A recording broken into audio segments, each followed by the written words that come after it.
Naam, Oktoba tarehe 29 mwaka huu ni siku muhimu kwa Tanzania. Ni siku ya uchaguzi mkuu wa rais, wa bunge na madiwani, tukio la kikatiba linalotazamiwa kama kilele cha demokrasia katika taifa hilo. Lakini mwaka huu siku hii imechukua sura mbili tofauti.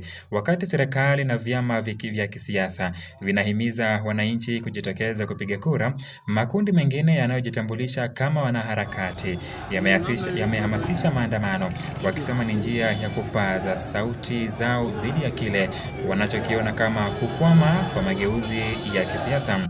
Na wito huu wa pande mbili umeibua mjadala mpana kuhusu namna Watanzania wanavyotafsiri demokrasia yao. Kwa upande mmoja, wapo wanaoamini ushiriki katika uchaguzi ni njia bora ya kuleta mabadiliko ndani ya mfumo uliopo. Kwa upande mwingine, wapo wanaoona mfumo huu umekuwa kikwazo cha mageuzi, hivyo kuamua kutumia uchaguzi huu kama jukwaa la kutoa ujumbe wa kutoridhika kwao.